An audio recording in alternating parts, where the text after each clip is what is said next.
राधे राधे दोस्तों, पौराणिक कथाओं के क्रम को आगे बढ़ाते हुए प्रस्तुत है आज की कथा। दोस्तों, आज की कथा का शीर्षक है शनि नवग्रहों में सबसे क्रूर क्यों है। आखिर क्यों डरते हैं सभी शनि ग्रह से। चलिए इनकी कथा को आगे बढ़ाते हैं। दोस्तों, दरअसल शनिदेव दक्ष प्रजापति की पुत्री संज्ञा देवी और सूर्य देव के पुत्र हैं। यह नवग्रहों में सबसे अधिक भयभीत करने वाला ग्रह है। इसका प्रभाव एक राशि पर 2.5 वर्ष और 7.5 के रूप में लंबी अवधि तक भोगना पड़ता है। शनिदेव की गति अन्य सभी ग्रहों से मंद होने का कारण इनका लंगड़ा कर चलना है।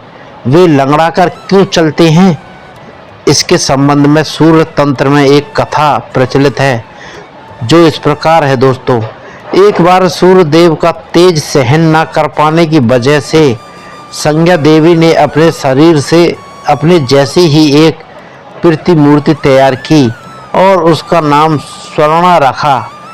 उसे आज्ञा दी कि तुम मेरी अनुपस्थिति में मेरी सारी संतानों की देखरेख करते हुए सूर्य देव की सेवा करो और पत्नी सुख भोगो। ये आदेश देकर वह अपने पिता के घर चली गई। स्वर्णा ने भी अपने आप को इस प्रकार ढाला कि सूर्यदेव भी यह रहस्य न जान सके।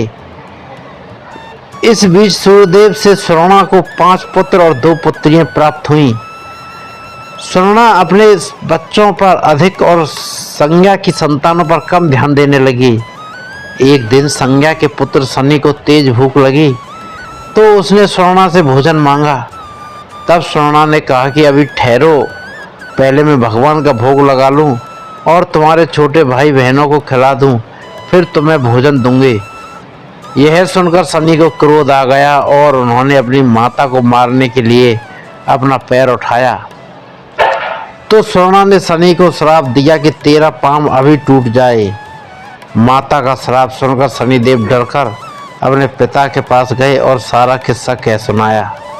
सूर्यदेव तुरंत समझ गए कि कोई भी माता अपने पुत्र को इस तरह का श्राप नहीं दे सकती, इसलिए उनके साथ अपनी पत्नी नहीं रहती, कोई और है। सूर्यदेव ने क्रोध में आकर पूछा कि बताओ तुम कौन हो।